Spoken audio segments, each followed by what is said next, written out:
ಅಸ್ಸಲಾಮಲೈಕುಮ್. Hi ನನ್ನ sweet family, ಹೇಗಿದ್ದೀರಾ? ಅಲ್ಹಮ್ದುಲಿಲ್ಲ, ನಾನು ಚೆನ್ನಾಗಿದ್ದೀನಿ. ನೀವು ಚೆನ್ನಾಗಿದ್ದೀರಾ ಅಂತ ಅಂದ್ಕೊಳ್ತೇನೆ. ಯಾವಾಗಲೂ ಚೆನ್ನಾಗಿರಿ, ಖುಷಿಯಾಗಿರಿ. ಸೊ ನಾನು ಇವತ್ತು ಮಾಡ್ತಾಯಿದ್ದೇನೆ ಒಂದು ಚಿಕನಿದ್ದು ಗ್ರೇವಿ. ಸೂಪರ್ ಟೇಸ್ಟಿಯಾದ ಒಂದು ಗ್ರೇವಿ ಮಾಡ್ತಾಯಿದ್ದೇನೆ ನಾನು. ನನ್ನ ವಿಡಿಯೋ ಇಷ್ಟ ಆದರೆ ಲೈಕ್ ಮಾಡಿ, ಸಬ್ಸ್ಕ್ರೈಬ್ ಮಾಡಿ, ಬೆಲ್ ಬಟನ್ ಒತ್ತಿ. ನನ್ನ ಕುಕ್ಕಿಂಗ್ ಇಷ್ಟ ಆದರೆ ಸಬ್ಸ್ಕ್ರೈಬ್ ಮಾಡಿಕೊಡಿ. ಸೊ ನಾನು ಒಂದು ಪಾತ್ರೆ ಇಟ್ಟಿದ್ದೇನೆ, ಅದಕ್ಕೆ ನಾನು ಸ್ವಲ್ಪ ಎಣ್ಣೆ ಹಾಕಿದ್ದೇನೆ. ಅದು ಬಿಸಿಯಾಗಿ ಬರುವಾಗ ನಾನು ಹಾಕ್ತಿದ್ದೇನೆ ದೊಡ್ಡ ತುಂಡು ನೀರುಳ್ಳಿ ಹಾಕ್ತಾಯಿದ್ದೇನೆ. 2 ಕಟ್ ಮಾಡಿ, ಸ್ವಲ್ಪ ದಪ್ಪನೇ ಕಟ್ ಮಾಡ್ತಾಯಿದ್ದೇನೆ. ಅದು ಒಳ್ಳೆ ಫ್ರೈ ಆಗಬೇಕು. ತುಂಬ ಟೇಸ್ಟಿಯಾಗುತ್ತೆ. ಚಪಾತಿಗೆ, ರೈಸ್ಗೆ ಎಲ್ಲ ಸೂಪರ್ ಟೇಸ್ಟಿಯಾದ ಒಂದು ಚಿಕನ್ ಗ್ರೇವಿ ಮಾಡ್ತಾಯಿದ್ದೀನಿ. ಇದು ರೆಡ್ ಕಲರು ಅಲ್ಲ, ಗ್ರೀನ್ ಕಲರ್ದು ಚಿಕನೂ ಅಲ್ಲ. ಮತ್ತು ನಾನು ಒಂದು ಮಿಕ್ಸರ್ ಜಾರ್ ತಗೊಂಡಿದ್ದೇನೆ, ಅದಕ್ಕೆ ನಾನು ಹಾಕ್ತಿದ್ದೇನೆ ಸ್ವಲ್ಪ ಕೊತ್ತಂಬರಿ ಸೊಪ್ಪು, ಸ್ವಲ್ಪ ಜಾಸ್ತಿನೇ ಹಾಕಿ. ನಾನು 3/4 kg ಚಿಕನ್ ಇದು ನಾನು ಮಾಡ್ತಾಯಿದ್ದೇನೆ. ಅದಕ್ಕೆ ನಾನು ಹಾಕ್ತಾಯಿದ್ದೇನೆ 2 ಟೊಮೆಟೊ ಹಾಕ್ತಾಯಿದ್ದೀನಿ. ತುಂಬ ದೊಡ್ಡದಲ್ಲ, ಮೀಡಿಯಮ್ ಸೈಜ್ ಟೊಮೆಟೊ. ಮತ್ತು ನಾನು ಹಾಕ್ತಾಯಿದ್ದೇನೆ ಒಂದು ದೊಡ್ಡ ತುಂಡು ಶುಂಠಿ ಹಾಕ್ತಾಯಿದ್ದೇನೆ. 2 ಪೀಸ್ ಕಟ್ ಮಾಡಿ ಹಾಕ್ತಾಯಿದ್ದೇನೆ. ತುಂಬ ಈಸಿ ಉಂಟು, ಅಷ್ಟು ಒಳ್ಳೆ ಟೇಸ್ಟಿನೂ ಉಂಟು. ಒಂದು ಸತಿ ಟ್ರೈ ಮಾಡಿ. ಈಸಿ ಕುಕ್ಕಿಂಗ್ ಕಲಿಬೇಕಾ? ನನ್ನ ಚಾನಲ್ಗೆ ಸಬ್ಸ್ಕ್ರೈಬ್ ಮಾಡ್ಕೊಳ್ಳಿ. ನಾನು ಸ್ವಲ್ಪ ಹಾಕ್ತಿದ್ದೇನೆ, 4-5-6 ಬೆಳ್ಳುಳ್ಳಿ ಹಾಕ್ತಾಯಿದ್ದೇನೆ. ಸ್ವಲ್ಪ ಬಡೆಸೊಪ್ಪು ಹಾಕ್ತಿದ್ದೇನೆ, 1/4 ಚಮಚದಷ್ಟು. 1/4 ಚಮಚದಷ್ಟು ಸ್ವಲ್ಪ ಗಸಗಸೆ ಹಾಕ್ತಿದ್ದೇನೆ. 1/4 ಚಮಚದ ಸ್ವಲ್ಪ ಕಡಿಮೆನೇ ಹಾಕ್ತಿದ್ದೇನೆ, ಗಸಗಸೆ ಹಾಕ್ತಾಯಿದ್ದೇನೆ.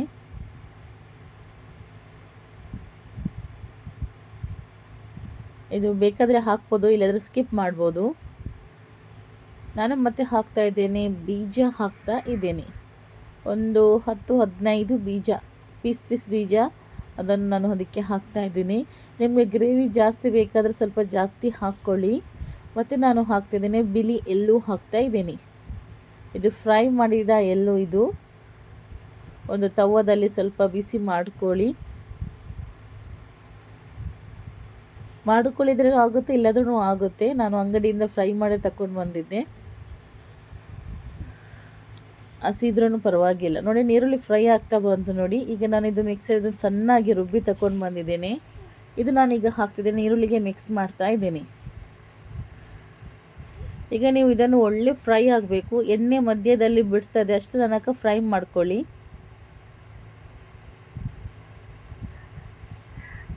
ಈಗ ನಾನು ಸ್ವಲ್ಪ ನೀರು ಹಾಕಿ ಮಿಕ್ಸರು, ಜಾಸ್ತಿ ನೀರು ಹಾಕಬೇಡಿ.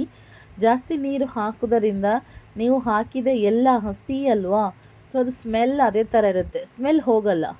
ನೀರು ಹಾಕದೆ ಸ್ವಲ್ಪ ನೀರು ಹಾಕಿ, ಸ್ವಲ್ಪ ದಪ್ಪ ಆಗುತ್ತೆ ಬೀಜ ಮತ್ತು ಎಳ್ಳಿಂದ. ಅದಕ್ಕೆ ಸ್ವಲ್ಪ ನೀರು ಹಾಕಿ ನೋಡಿ, ನೀರೆಲ್ಲ ಎಣ್ಣೆ ಬಿಟ್ಟಿದೆ ನೋಡಿ. ಅದಕ್ಕೆ ನಾನು ಈಗ ಹಾಕ್ತಾ ಇದ್ದೇನೆ ಹಳದಿ ಪೌಡರ್. ಒಳ್ಳೆ ಮಿಕ್ಸ್ ಆದ ಮೇಲೆ ಎಣ್ಣೆ ಬೀಳುತ್ತೆ ಇದರ ಮಧ್ಯದಲ್ಲಿ.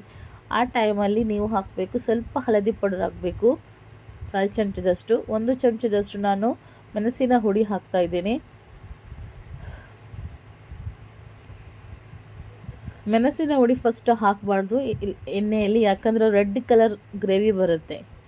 ನಮಗೆ ಇದು ರೆಡ್ ಕಲರ್ ಬೇಕಾಗಿಲ್ಲಲ್ವಾ, ಸೊ ನನಗೆ ಒಂದು ಬೇರೆ ಕಲರ್, ಡಿಫ್ರೆಂಟ್ ಸ್ಟೈಲ್ ಕಲರ್. ಮತ್ತು ನಾನು ಇದಕ್ಕೆ ನೋಡಿ ಒಳ್ಳೆ ಫ್ರೈ ಆಗಬೇಕಾಯ್ತಾ. ಫ್ರೈ ಆದ ನಂತರ ನಾನು ಪುನಃ ಹಾಕ್ತಾಯಿದ್ದೇನೆ ಪೆಪ್ಪರ್ ಹಾಕ್ತಾಯಿದ್ದೇನೆ. ಒಂದು 1/4 ಚಮಚದಷ್ಟು ಪೆಪ್ಪರ್, ಮತ್ತು 1/4 ಚಮಚದಷ್ಟು ಜೀರಿಗೆ ಪೌಡರ್, 1/4 ಚಮಚದಷ್ಟು ಗರಂ ಮಸಾಲ ಪೌಡರ್, 1 ಚಮಚದಷ್ಟು ಕೊತ್ತಂಬರಿ ಪೌಡರ್. ನಿಮಗೆ ಗರಂ ಮಸಾಲ ಸ್ಮೆಲ್ ಇಷ್ಟ ಆದರೆ ನೀವು 1/2 ಚಮಚ ಗರಂ ಮಸಾಲೆ ಪೌಡರ್ ಬೇಕಾದರೂ ಹಾಕ್ಬೋದು. ನಮ್ಮ ಮನೆಯಲ್ಲಿ ಗರಂ ಮಸಾಲೆ ಜಾಸ್ತಿ ಇಷ್ಟಪಡಲ್ಲ ಸ್ಮೆಲ್, ಅದಕ್ಕೋಸ್ಕರ ನಾನು 1/4 ಚಮಚದಷ್ಟು ಗರಂ ಮಸಾಲ ಹುಡಿ ಹಾಕಿದ್ದೀನಿ. ಈಗ ನಾವು ಇದನ್ನು ತುಂಬ ಒಳ್ಳೆ ಫ್ರೈ ಮಾಡಬೇಕು, ನೀರು ಹಾಕದೆ ಫ್ರೈ ಮಾಡಬೇಕು ಸ್ವಲ್ಪ ಹೊತ್ತು, ಮತ್ತು ಸ್ವಲ್ಪ ನೀರು ಹಾಕ್ಕೊಳ್ಬೇಕು.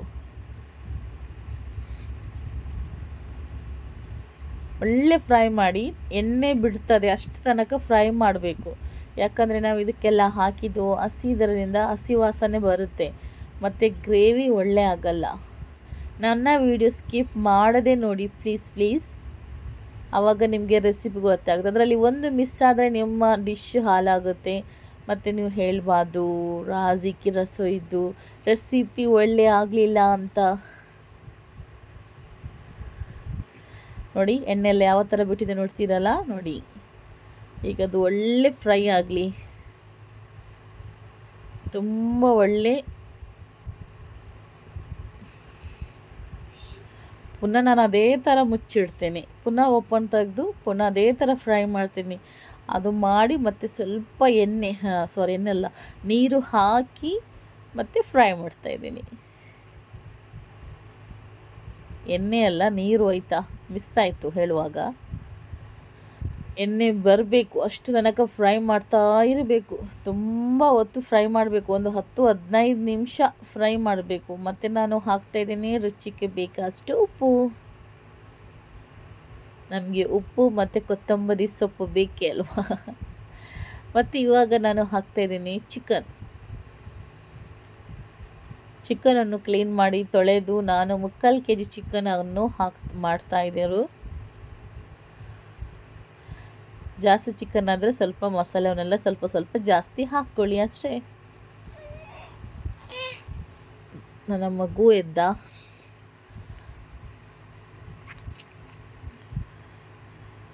ನೋಡಿ ಈ ಥರ ಮಾಡಿದಾಯಿತು. ಸ್ವಲ್ಪ ನೀರು ಹಾಕಿ, ಜಾಸ್ತಿ ನೀರು ಹಾಕಬೇಡಿ, ಚಿಕನಿದ್ದು ನೀರು ಬಿಡುತ್ತೆ. ಸ್ವಲ್ಪ ನಾನು ಕೊತ್ತಂಬರಿ ಸೊಪ್ಪು ಮತ್ತು 1 ಲಿಂಬೆ ರಸ ಹಾಕ್ತಾಯಿದ್ದೀನಿ. ಈ ಟೈಮಲ್ಲಿ ಬೇಕಾದರೆ ನೀವು ಕಸ್ತೂರಿ ಮೇಥಿ ಸ್ವಲ್ಪ ಫ್ರೈ ಮಾಡಿ ಹಾಕ್ಬೋದು. ಒಂದು ತವದಲ್ಲಿ ಸ್ವಲ್ಪ ಕಸ್ತೂರಿ ಮೇಥಿ ಬಿಸಿ ಮಾಡಿ ಹಾಕ್ಬೋದು. ನಾನು ಹಾಕಲಿಲ್ಲ. ಸೊ ನಿಮಗೆ ಇಷ್ಟ ಅಂದರೆ ನೀವು ಹಾಕ್ಕೊಳ್ಬೋದು, ಆಪ್ಷನಲ್. ನೋಡಿ ಸ್ವಲ್ಪ ಚಿಕನ್ ಎಲ್ಲ ಬೆಂದಿದೆ.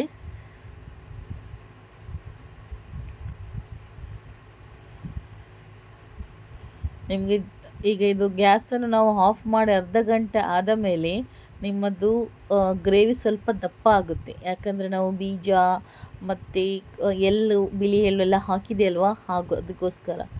ನಿಮಗೆ ಸ್ವಲ್ಪ ತೆಳು ಬೇಕಾದರೆ ತೆಳು ಮಾಡ್ಕೊಳ್ಳಿ, ದಪ್ಪ ಬೇಕಾದರೆ ದಪ್ಪನೇ ಇರಲಿ.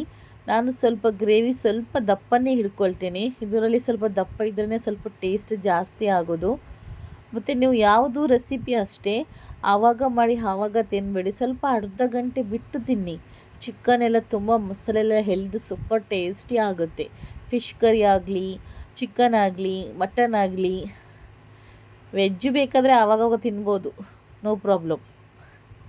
ಬಟ್ ಇದೆಲ್ಲ ಸ್ವಲ್ಪ ಅರ್ಧ ಗಂಟೆ ಬಿಟ್ಟು 1 ಗಂಟೆ ಬಿಟ್ಟು ನಾವು ತಿನ್ನಬೇಕು. ಆವಾಗೊಂದು ಟೇಸ್ಟ್ ಬೇರೆಯೇ ಕೊಡುತ್ತೆ. ನೋಡಿ ನನಗೆ ಗ್ಯಾಸನ್ನು ಆಫ್ ಮಾಡ್ತಾಯಿದ್ದೀನಿ, ಆವಾಗ ಸ್ವಲ್ಪ ದಪ್ಪ ಗ್ರೇವಿ ಬರುತ್ತೆ. ನೋಡಿ ನನ್ನ ಗ್ರೇವಿ ರೆಡಿ ಆಯಿತು. ನಿಮಗೆ ಈಸಿ ರೆಸಿಪಿ ಬೇಕಾದರೆ ನನ್ನ ವಿಡಿಯೋವನ್ನು ಸಬ್ಸ್ಕ್ರೈಬ್ ಮಾಡ್ಕೊಳ್ಳಿ.